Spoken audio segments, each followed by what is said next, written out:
उसे किसी कॉन्फ्रेंस में पहुंचना था, खास उसी के लिए आयोजित की जा रही थी वो कॉन्फ्रेंस।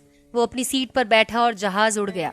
अभी कुछ दूर ही चला था कि कैप्टन ने ऐलान किया, तूफानी बारिश और बिजली की वजह से जहाज का रेडियो सिस्टम ठीक से काम कर नहीं रहा है, इसलिए हम करीबी एयरपोर्ट पर उतरने के लिए मजबूर हैं। जहाज उतरा और वो बाहर निकलकर कैप्टन से शिकायत करने लगा। उसका एक एक मिनट कीमती है, होने वाली कॉन्फ्रेंस में उसका पहुंचना बहुत जरूरी है। पास खड़े दूसरे मुसाफिर ने उसे पहचान लिया और बोला, डॉक्टर जिशान साहब, आप यहाँ पहुँचना चाहते हैं? टैक्सी द्वारा यहाँ से 3 घंटे में पहुँच सकते हैं। उसने शुक्रिया अदा किया और टैक्सी लेकर निकल पड़ा।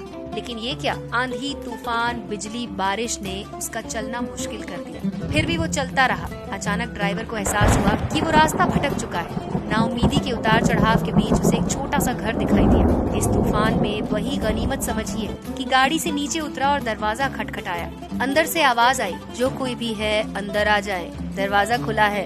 अंदर एक बुढ़िया नमाज पढ़ रही थी। उसने कहा, माँ जी, अगर इजाजत हो तो आपका फोन इस्तेमाल कर लूं। बुढ़िया मुस्कुराई और बोली, बेटा कौन सा फोन? यहाँ ना बिजली है ना फोन, लेकिन तुम बैठो, सामने चाय रखी है, प्याली में डालकर पी लो, थकान दूर हो जाएगी और खाने के लिए कुछ मिल जाएगा, खा लो, ताकि आगे का सफर कुछ आराम से कटे। डॉक्टर ने शुक्रिया अदा किया और चाय पीने लगा। बुढ़िया नमाज और दुआ में मशगूल थी। एक बच्चा कंबल में लपेटा पड़ा था, जिसे बुढ़िया थोड़ी देर में हिला देती थी। बुढ़िया जब फारिग हुई तो उसने कहा, माँ जी, आपके इखलाक और एहसान ने मुझ पर जादू कर दिया। आप मेरे लिए भी दुआ कीजिए, मुझे उम्मीद है कि आपकी दुआएं जरूर कबूल होंगी। बुढ़िया ने कहा, नहीं बेटा, ऐसी कोई बात नहीं। तुम राहगीर हो और राहगीर की खिदमत करने का हुक्म अल्लाह ने दिया है। मैंने तुम्हारे लिए भी दुआ की है। खुदा का शुक्र है, उसने मेरी हर दुआ सुनी है। बस एक दुआ की कबूलियत में शायद उसे ज्यादा समय लग रहा है। जब वो चाहेगा उसे भी कबूल कर लेगा। तब डॉक्टर ने पूछा, कौन सी दुआ? बुढ़िया ने बताया, ये जो बच्चा तुम्हारे सामने अधमरा पड़ा है, मेरा पोता है। न इसकी माँ जिंदा है न बाप।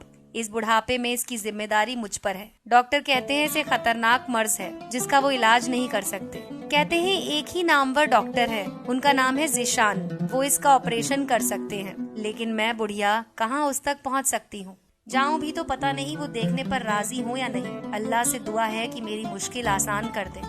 डॉक्टर की आंखों से आंसुओं का सैलाब बहने लगा। वो भर्राई हुई आवाज में बोला, खुदा की कसम, आपकी दुआ ने हवाई जहाज को नीचे उतार दिया, आसमान पर बिजलियां कौंधवा दी, मुझे रास्ता भुलवा दिया ताकि मैं यहाँ तक आ जाऊँ। खुदा की कसम, मुझे यकीन ही नहीं हो रहा कि खुदा एक दुआ कबूल करके अपने बंदे के लिए इस तरह आसानी मुहैया करा सकता है। वो मुसब्बुल असबाब है। अल्लाह के बंदों, उसे लौ लगाकर तो देखो। जहाँ जाकर इंसान बेबस हो जाता है, वहाँ से उसकी खुदाई शुरू होती है।